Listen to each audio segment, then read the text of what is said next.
안녕하세요. 민수기 20장입니다. 첫째 달에. 자, 여기서 첫째 달이라는 건요, 이스라엘 백성들의 광야 생활의 끝자락, 다시 말하면 40년째 해의 첫째 달이라고 생각하시면 돼요. 이걸 어떻게 하는가라고 했다면, 이제 아론이 죽는 해가 나오거든요. 거기에서 계산하면 나오는 거예요. 그러니 이 첫째 달에 이스라엘 자손 곧 온 회중이 신광야에 이르러 백성이 가데스에 머물더니, 자, 여기 딱 끊고 생각해 보시면 첫째 달에는 무슨 날이 있어요? 바로 유월절, 무교절, 초실절, 요 절기들이 있죠? 그러면 항상 우리가 이런 날들이 나오잖아요. 달들이 나오잖아요. 그러면 그때 어떠한 절기들이 있는가라는 거를 염두하시면서 보면은 좋다라는 걸 기억하세요. 그런데 이 첫째 달에요, 누가 죽어버렸습니까? 미리암이 죽어버립니다. 미리암이 거기에서 죽음에 거기 장사되니라. 여러분, 근데 잘 보세요. 이스라엘 백성들은요, 모세, 아론, 그리고 이 미리암이라고 하는 존재의 그 영향력이 보통이 아니었어요. 그런데 약속의 땅에 들어가게 된다.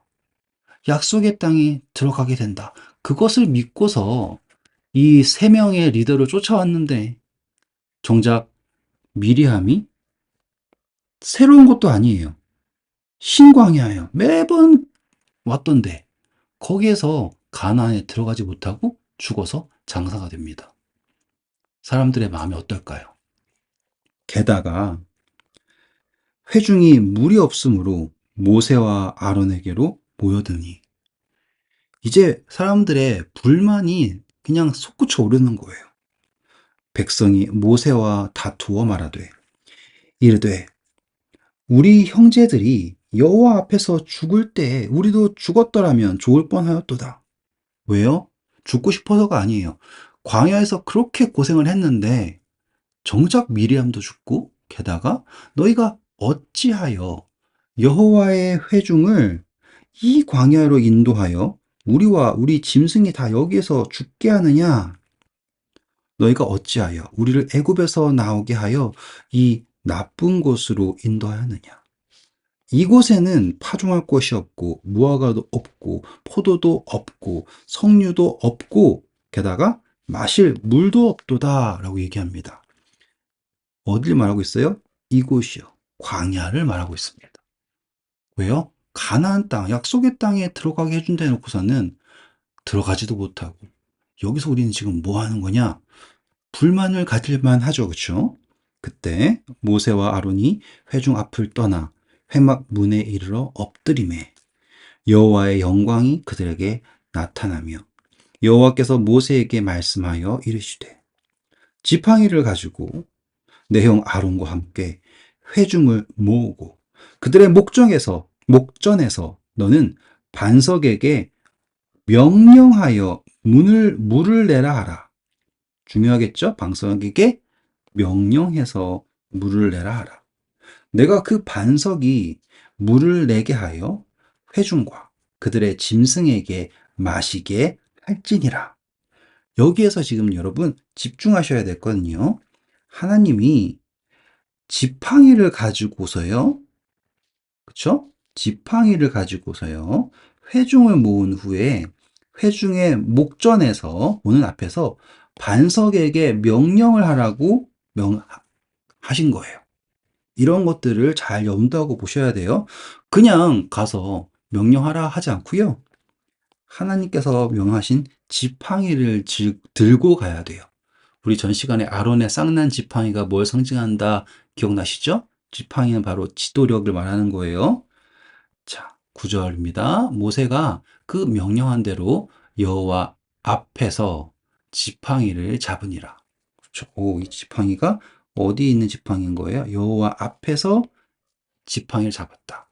이제 여러분 상상이 되시죠? 이제 우리가 다 공부했던 내용 그대로니까 모세와 아론이 회중을 그 반석 앞에 모으고 모세가 그들에게 이르되 반역한 너희여 들으라. 우리가 너희를 위하여 이 반석에서 물을 내랴. 여기서 실수가 나왔죠? 바로 여기입니다. 그렇죠? 하나님이 되신다고 했는데, 그쵸? 그리고서는요, 모세가 그의 손을 들어 그의 지팡이로 반석을 2번 치니, 네, 반석을 명하라 했는데 반석을 칩니다. 그것도 몇 번이요? 2번을 칩니다. 흥미로운 점은 하나님께서 그럼에도 불구하고 응답을 하셨다라는 거예요. 그래서 물이 많이 솟아나므로 회중과 그들의 짐승이 마시니라. 여호와께서 모세와 아론에게 이르시되 너희가 나를 믿지 아니하고 2번 쳤다라는 것을 뭐라고 얘기하냐면 믿지 아니했다라고 얘기합니다. 이스라엘 자손의 목전에서 내 거룩함을 나타내지 아니한 거로 너희는 이 회중을 내가 그들에게 준 땅으로 인도하여 드리지 못하리라 하시니라. 하나님께서요, 너무나 강경하게 모세와 아론이 약속의 땅으로 들어갈 수 없다라고 말씀하십니다. 왜요? 하나님의 거룩함을 나타내지 못했기 때문에. 하지만 여러분, 그럼에도 불구하고 하나님께서는 물을 주셨습니다. 이해하시겠어요? 단지 이 모세와 아론, 지도자들이지 않습니까? 그들이 하나님을 믿지 않았다라고 하는 그 작은 의심만으로도 하나님의 거룩함을 나타내지 못했다라고 말씀하시는 것을 우리는 깊게 묵상해야지 됩니다. 왜냐하면 항상 여기에는 사단이 있다는 걸 기억하셔야 돼요. 사단은 어떤 사람이에요? 어떤 존재예요? 참소하는 자들이죠. 네. 이제 묵상하실 수 있겠죠? 13절입니다. 이스라엘 자손이 여호와와 다투었으므로 이를 무리바 하니라. 여호와께서 그들 중에서 그 거룩함을 나타내셨더라. 그러니 모세는 나타내지 못했지만, 그렇죠? 내 거룩함을 나타내지 못했지만 하나님께서는 왜 응답하셨어요? 그들에게 그분의 거룩함을 나타내신 거예요. 물을 응답하심으로써. 똑같이 예수님의 십자가 역시 하나님의 거룩함이 나타난 것입니다. 이렇게 연결시키시면 될 거예요. 모세가 가데스에서 에돔 왕에게 사신을 보내며 이르되, 자, 이제 이야기가 끝났고요. 새로운 이야기예요. 이제 가데스에서 에돔 왕에게 사신을 보내가지고요. 당신의 형제 이스라엘의 말에 우리가 당한 모든 고난을 당신도 아시거니와 우리 조상들이 애굽으로 내려갔으므로 우리가 애굽에 오래 거주하였더니 애굽인이 우리 조상들과 우리를 학대하였으므로 우리가 여호와께 부르짖었더니 우리 소리를 들으시고 천사를 보내사 우리를 애굽에서 인도하여 내셨나이다. 이제 우리가 당신의 변방 모퉁이 한 성읍 가데스에 있사오니 청하건대 우리에게 당신의 땅을 지나가게 하소서. 우리가 밭으로나 포도원으로 지나가지 아니하고 우물물도 마시지 아니하고 왕의 큰 길로만 지나가고 당신의 지경에서 나가기까지 왼쪽으로나 오른쪽으로나 치우치지 아니하리이다 한다고 하라 하였더니, 여러분 이게 말이 될 것 같아요? 온 이스라엘의 그 지파들 백성들이 60만 장정만 60만 있죠? 그러면 온 백성들 하면 200만 넘는단 말이에요. 그런 사람들이 자신의 나라 한복판을 지나가겠다라고 하면 믿을 사람이 어디 있겠습니까? 말이 안 되죠, 그렇죠? 에돔 왕이 대답하되 너는 우리 가운데로 지나가지 못하리라. 내가 칼을 들고 나아가 너를 대적할까 하노라. 맞는 말이에요. 이스라엘 자손이 이르되 우리가 큰 길로만 지나가겠고 우리나 우리 짐승이 당신의 물을 마시면 그 값을 낼 것이라. 자, 물을 마셔도 값을 낸다. 우리가 도보로 지나갈 뿐인즉 아무 일도 없으리이다 하나 그는 이르되 너는 지나가지 못하리라 하고 에돔 왕이 많은 백성을 거느리고 나와서 강한 손으로 막으니 에돔 왕이 이같이 이스라엘이 그의 영토로 지나감을 용납하지 아니하므로 이스라엘이 그들에게서 돌이키니라. 자, 이때 하나님이 싸우라고 하지 않으시죠. 왜냐하면 에돔은 허락하지 않으셨잖아요. 기억나시죠? 그런데 여기에서 이스라엘 백성들의 마음이 무너집니다. 왜냐하면 이 에돔 땅만 지나가면은 약속의 땅 가나안으로 갈 수 있을까 했는데 에돔 왕이 막잖아요. 그리고 이 방법 자체도 그 누구에게도 설득력이 없는 이야기 아닙니까? 우리는 길 가운데로 갈 테니 온 군사들과 백성들을 지나가게 해주세요. 말이 안 되겠죠, 그쵸? 이스라엘 자손 곧 온 회중이 가데스를 떠나 호르산에 이르렀더니 여기 호르산 나와요. 지명. 여호와께서 에돔 땅 변경 호르산에서 모세와 아론에게 말씀하시니라. 이르시되 아론은 그 조상들에게로 돌아가고 내가 이스라엘 자손에게 준 땅에는 들어가지 못하리니 이는 너희가 무리바 물에서 내 말을 거역한 까닭이니라. 너는 아론과 그의 아들 엘르아사를 데리고 호르산에 올라 아론의 옷을 벗겨 그의 아들 엘르아셀에게 입히라. 아론은 거기서 죽어 그 조상에게로 돌아가리라. 청청병력 같은 이야기입니다. 대제사장, 하나님의 말씀을 대변했던 아론이 죽게 되는 겁니다.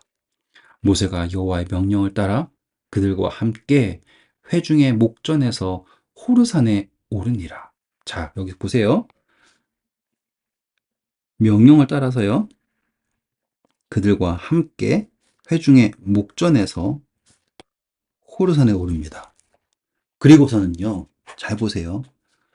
호르산에 올라가서 하는 일이 뭐냐면 아론의 옷을 벗겨서 아들인 엘르아살에게 입힙니다. 여러분, 이 일을요, 꼭 여기 산에서 올라가서 했었어야만 했을까요? 라고 하는 질문을 가지시면 이 이야기가 어느 순간 모리아 산의 사건과 연결이 된다라는 것을 보실 수 있습니다. 어떻게 연결이 될까요? 네. 여러분, 우리가 늘 생각할 때 모리아 산에서 하나님이 아브라함의 믿음을 시험하셨다. 그 아브라함의 믿음만이 드러났다라고 생각하실지 모르지만 정확하게 얘기하면 모리아 산의 이야기를 기준으로 믿음의 계보가 아브라함에서 이삭으로 넘어간다라는 걸 목격하셔야지 돼요. 그래서 하나님께서 명령하신 산에 올라서 옷을 벗겨서 주는 거예요. 마치 하나님께서 내가 너에게 명할 산 그것에 올라 내 아들, 내 사랑하는 독자 이삭을 나에게 제물로 바쳐라 라고 하는 것과 매우 흡사한 형태가 여기 있다라는 걸 보시면 좋겠습니다. 이해하셨죠? 모리아산 사건을 계기로 아브라함에서 이삭으로 장면이 전환된다라는 걸 기억하셔야지 돼요. 그가 산 꼭대기에서 죽으니라. 모세와 엘르아살이 산에서 내려오니 온 회중 곧 이스라엘 온 족속이 아론이 죽은 것을 보고 그를 위하여 30일 동안 애곡하였더라. 이 모든 사건이 40년째 되는 해 그 첫째 달부터 일어나는 일이에요. 이스라엘 백성들이 의기소침할 만하죠, 그렇죠? 하지만 하나님께서는요, 그들을 그대로 두시지 않으십니다. 그 이야기가 이제 다음 장부터 나오는 이야기겠죠. 네, 오늘도 수고하셨고요. 좋은 하루 되세요. 감사합니다.